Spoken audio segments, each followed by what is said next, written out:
आराधना कैसी करनी चाहिए ताकि हम एकाग्र रह सकें? क्या आराधना कैसी करना चाहिए आज के परिवेश में बैठिए। ताकि हम एकाग्र रह सकें?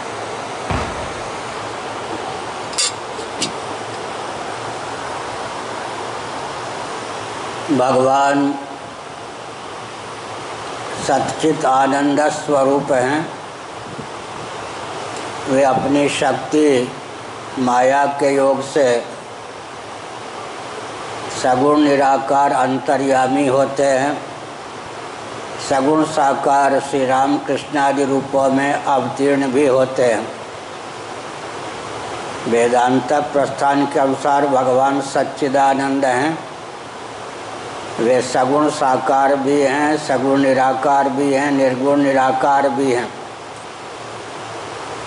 सगुण साकार भगवान के नाम रूप लीला धाम का आलंबन लेकर व्यक्ति का मन शुद्ध और समाहित हो जाता है और जीवन में हमारे आपके मन में वह बल और वेग प्रतिष्ठित हो जाता है कि भगवान का जो सगुण निराकार अंतर्यामी स्वरूप है उसमें मन लगा सकते हैं। सगुण निराकार भगवान की आराधना उपासना पूर्ण हो जाने पर मन में उस बल और वेग का संचार होता है कि मन निर्गुण निराकार परमात्मा में रम सकता है। निर्गुण निराकार परमात्मा की उपासना परिपुष्ट हो जाने पर प्रत्यगात्मा की सच्चिदानंद रूपता का सुदृढ़ बोध का मार्ग प्रशस्त होता है।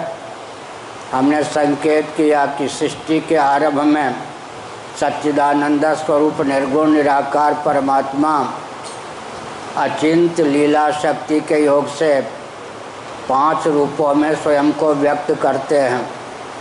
उत्पत्ति नामक कृत्य का निर्वाह करने के लिए वे हिरण्यगर्भात्मक ब्रह्मा या सूर्य के रूप में स्वयं को व्यक्त करते हैं। स्थिति रक्षण या पालन नामक कृत्य का निर्वाह करने की भावना से वे स्वयं को विष्णु श्रीमन नारायण के रूप में प्रकट करते हैं। समृद्धि या संहार नामक कृत्य का निर्वाह करने की भावना से वे स्वयं को शिव के रूप में व्यक्त करते हैं।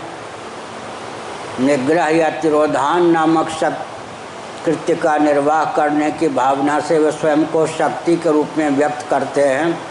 अनुग्रह नामक कृत्य का निर्वाह करने की भावना से वे स्वयं को गणपति के रूप में व्यक्त करते हैं। ये जो 5 सनातन देव हैं उनका मौलिक स्वरूप एक ही है। हथेली एक है, उंगलियां 5 हैं।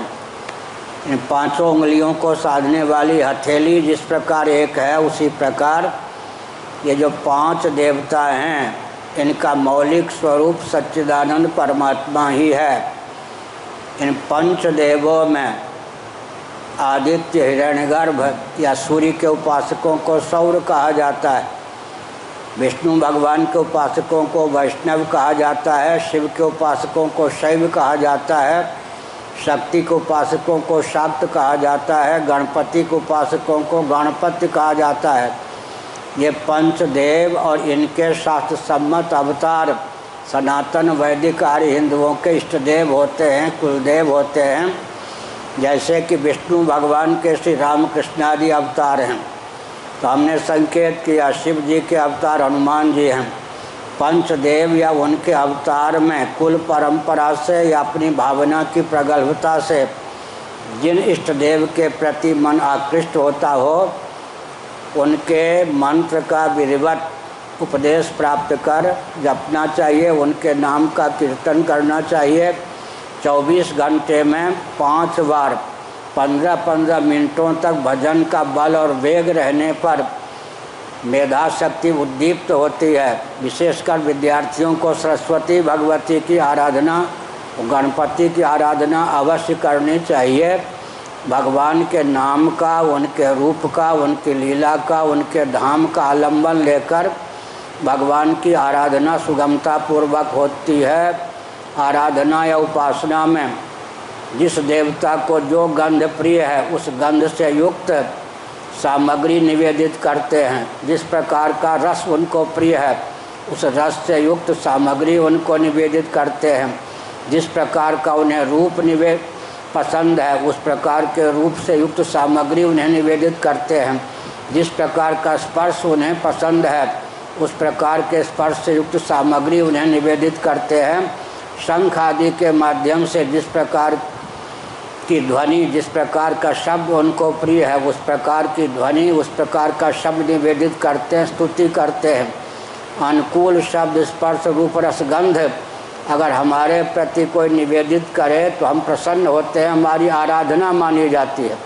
इसी प्रकार जो इष्ट हैं, शास्त्र सम्मत अनुकूल शब्द, स्पर्श, रूप, रसगंध उनके अभिव्यंजक पदार्थ को निवेदित करना इष्ट की आराधना या उपासना है। और कोई प्रश्न?